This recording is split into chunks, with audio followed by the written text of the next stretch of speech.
And at that time, when we went around, we looked around, goes to the left and go to the right. My father went to the right. And I have seen children and older people go to the left at this time.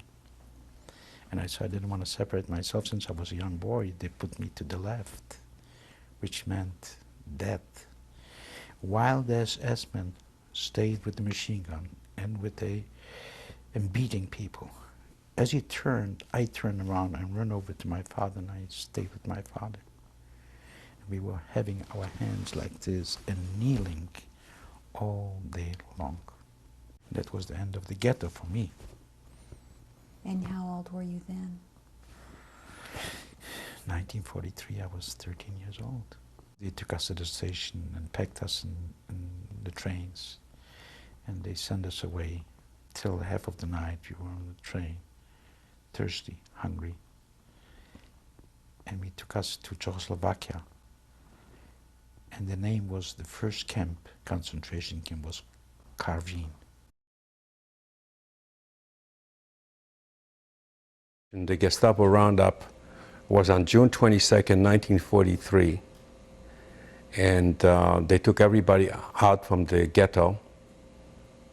That was 3:30 in the morning. They took all living people out, and they assembled them in a huge place, and they started segregating all the people, sicklier people, women with small children, and people that had green cards. What I did is, in a split second, the instinct of survival was so great that in a split second, I said, I have nothing to lose, even if I get shot. I ran over, you know, to people that were healthier, younger, and there was a rock, and I stood on that rock amongst those healthy people, and the Gestapo came over, counted up 350 people, and I was amongst them, and I was sent to a labor camp. How did you get there? Well, they put us in cattle wagons, you know. They had they had maybe 20 cars or 40 cars, and they just shoved us in like cattle, you know. And they sent us out to Czechoslovakia, a place called Karviné. All of a sudden I hear screaming there, and we realized that they took the Jews out to a certain place for selecting. And I knew the child was there, my wife was there. Between bushes and around, I went up there. When I came over there, I went to the house where I expected that they would be. And here was the child alone,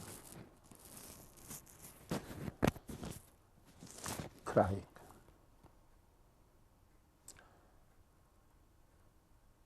I looked at the child, I took off the diapers, I changed it, I washed it. It's like the story about Moses and the Nile. After a while, my wife and her sister and her mother came over. They were there, had to be there. And they said, we take a chance that at least we don't have the child there.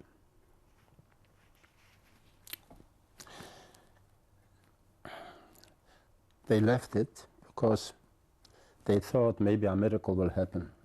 They took us, and they had the people whom they caught guarded in a cornfield.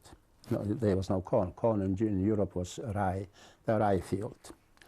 And we had to kneel. And my wife came over, except apparently the SS commander was impressed with my wife, beautiful, beautiful child, and the child. And he had a chair there, and he let her sit on the chair because they had only men there. They caught men.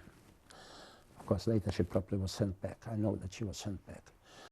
And we were kneeling, but we heard shooting. Some of them tried to, in the rye, was already tall, to escape. So they shot them. But I lifted myself and saw over the head of the eye.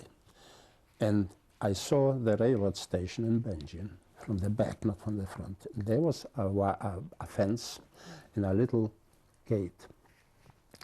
And I saw they took the older ones, those who couldn't work. They took there, and they, in the narrow gate, and a guy sat there with a bullwhip and kept beating them to chase them so they go out there. While we were there, and they were shooting. We had constantly shooting. Later on, when the shooting started, it took about an hour or so, they took us there and they loaded us in cars to get to the forced labor camp. But interesting thing, I talked with other people also. When they took us and